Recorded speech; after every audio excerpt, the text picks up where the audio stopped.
Talking About. My name is MaryAnn Washington, and you're watching Black Butterfly Media TV. Today we are at Playhouse on the Square, and I'm talking to some of the actors in the production of All the Way.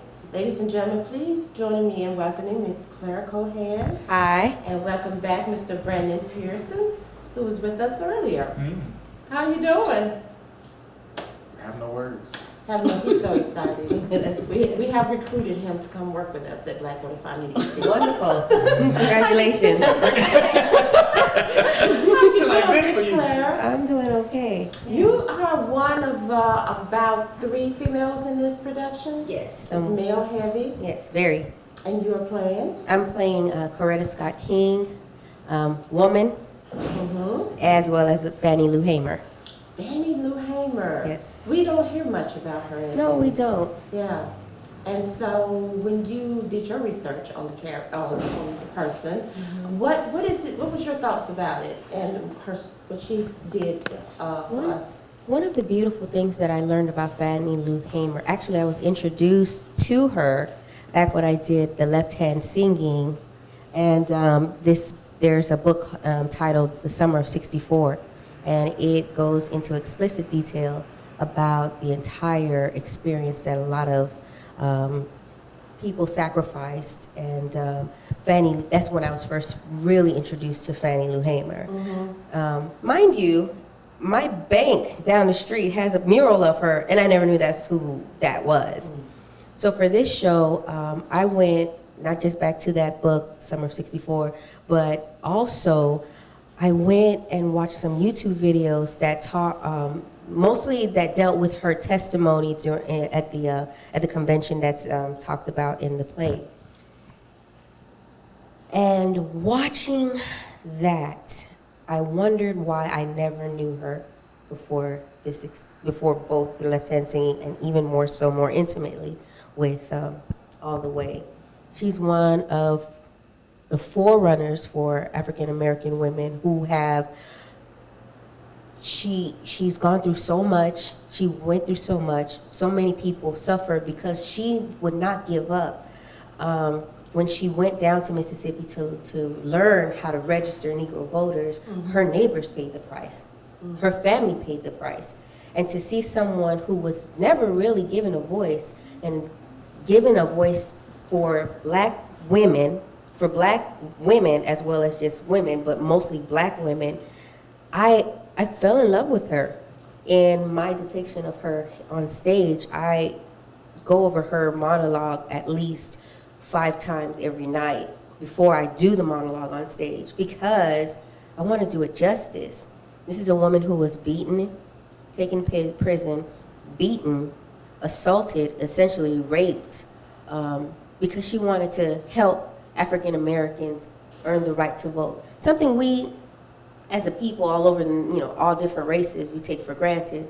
But when you think about the lives, literally the blood, the sweat, the tears, the aggravation, the insults, the humiliation, you think about the sacrifices that people like Fannie Lou had to go through. Yes. You know what I mean? And you cannot ignore that. Then it makes me as a as a citizen, makes me realize I have to honor her sacrifice. I have to honor what she put forth in all of this and vote. Right now, black people in America, we have a little bit more, we have a lot more freedom and liberties than they did decades ago. And for us to take that and not take advantage of those opportunities. We have a voice, whether it is to vote city, local, county, district, regional, national, we have a voice. And we have to remember that so many people paved the way for this opportunity. We can't take it for granted. Absolutely. And that's what I love about acting so much. We can use it as a tool to express what the past as well as the present. And it takes on many forms. Yes, it does. It really does. I was fortunate enough to talk to different Caucasian, I try to be politically correct when I talk about race. I talked to 2 white women after the show, and both of them had the same question about themselves. Where was I when this was happening? Wow. Why didn't I do something? And what can I do now? As an actress, that makes you angry. As an actress, that makes me happy because at least the question is being asked. You know, who was there to prompt that impetus within them, or, you know, to prompt that within them for them to even question themselves? No one. But for this particular production, this opportunity for me to be a pawn in the greater game to incite that type of questioning, that self-reflection, I look at that as a privilege, and that's what I want to do as an actress. I want to evoke, not just, you know, when you see me on stage singing and dancing, you're like, oh yeah, I don't know. But I also want you to be thinking, where was I? What can I do? I want it to be thought-provoking. I want it to be, you know, enjoyable, entertaining. But at the end, we as actors, I feel like our job is to elicit that type of emotion, move people to action. That's what you do, Claire. I mean, you are known for having powerful, moving, thought-provoking performances. Yeah. Thank you. And so you're transitioning from that, all that, into Coretta Scott King as well. Yeah, her role though in the play, they didn't write it as massive as you would think it to be. So I have to find a way to differentiate between the two characters. So with that research, I definitely watched Selma. Yeah. I watched an interview, a 60 minutes interview with Coretta Scott King and her children the year Martin Luther King was assassinated. And I watched her disposition, I watched her eye movements, I watched how she talked or introduced the kids, I watched how she carefully responded, but then I also remembered those scenes in Selma where, you know, she and Martin Luther King were together and how she became a real wife. You know, you deal with things, you know, when you're in the public eye, you have to hold yourself a certain way, you have to respond a certain way, but then when the doors are closed and the windows are shut, it's just you and your spouse. How did you portray that on stage as an actress? I mean, getting up there and becoming Coretta Scott King, and you got this Devin Brown up there. As Yes! Where did y'all go? I mean, it's just, I mean, I can't even imagine myself playing such a part like that. That's a dream. One of the things the biggest thing is that I trust Delvin so much, and we work together to make sure that, yes, these are iconic figures. I mean, that's like 20 years from now, someone playing Michelle Obama, President Obama. Do you like playing iconic figures like that? Is it intimidating for you? It's not. It's my version of, I'm not trying to duplicate who they are, whether they're alive or have passed on. I just try to do my best interpretation of the impact. It's not necessarily it is the person because the person did the impact, but it's what that person did for me. Yes. So when I know, you know, I don't know Coretta Scott. I never met her.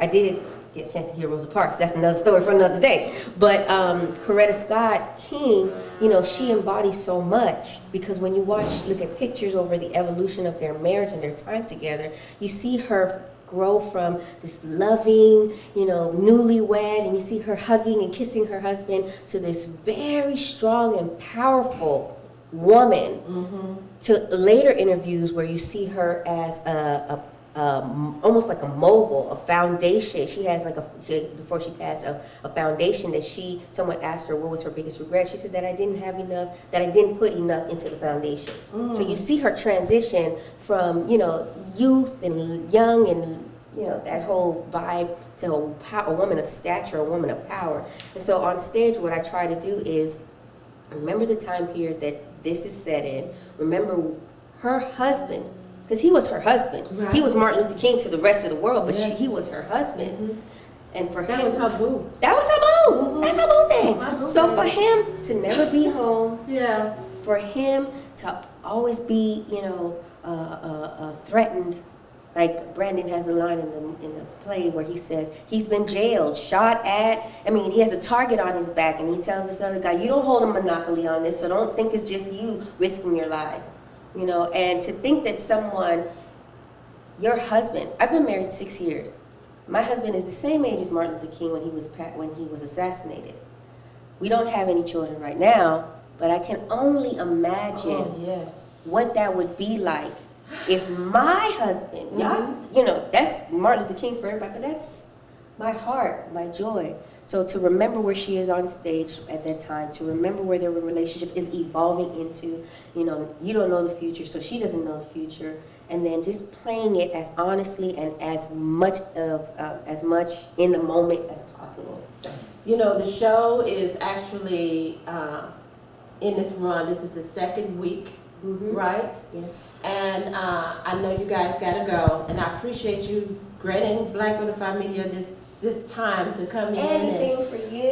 Because No, she's I love her. Of course, why not? But Brandon, let me ask you a question. Ralph Abernathy. When I met you in the elevator, about 3 weeks ago, and you said, I'm going to rehearsal, so I'm playing Ralph Abernathy. Did I say that? Yeah. Oh, I was stunned. I was like, okay. So how do you transition into that? You know what? Character. It's not extra complicated. I mean, like I was saying earlier, I think we were talking about it earlier, and I said, you know what? Really, my character is more so based on being supportive. So I don't have to figure a lot out. I have friends. So I know I got ride or die people, a few of them. I don't have a lot of friends, real friends, but Delvin plays Dr. King. And I can imagine if my friend was putting his neck on the line all the time around people who he didn't necessarily know, I would jump in like, whoa, what'd you say? Yeah. And so you see Abernathy saying that a couple times, and he doesn't say a lot. And I even thought to myself, ask Steven, Steven, what do you want me to be doing right now? And I guess I got it in my head, there's some mannerism or some thing I'm supposed to be doing. And really, what I vision in my mind is these two men from the South, or best friends, who go somewhere else where everybody doesn't know them, but they're trying to negotiate something that's never been done before. So there's a lot of vultures and a lot of snakes. And so all I imagine is I'm the Peter to Jesus, you know what I'm saying? I'm the whatever you want to imagine. I'm the Tonto to you know what I'm saying? I'm just there for support, and I'm doing the best. All I'm doing is doing the best I can at that. There's a few lines that I have in the show, but all I'm doing is imagine my friend is here, and we have to make something happen, and I cannot let anything happen to him. Yes. Well, this is a heavy It show. is. It is. I can feel the weight already. And, God be with you guys as you go forth. Thank you. Ministering the history of our people. Yes. And I thank you all for tuning in. What's next? Any comedy? Light comedy? Yeah, definitely. I will be a part of the ensemble here at Playhouse on the Square in Memphis the musical, and then I'll be playing Dolores Van Cartier. Have you got your script yet? No, I try not to get the script early because I don't want to have an image of how I'm supposed to do it. And then when I get there, the director's like, no, go left. And I'm like, wait, I practiced it going right. Now I got to rewind. What? No. So but it'll be Sister Act after Memphis. Oh, congratulations. Thank you. That is exciting. Thank you. Are you excited? Very excited. Oh my God. I've gotten to play, or we'll get to play 2 Whoopi Goldberg roles. See? Come on, Whoopi. Why Where are New you? York? We have it right here in Memphis. Yes. New York. Yes. Right here in Memphis. Yeah, right. It's a whole different grind. Stay here and play different characters. That is awesome. I'm so happy for you. From the cast of All the Way, stay tuned. This is Black Butterfly Media TV.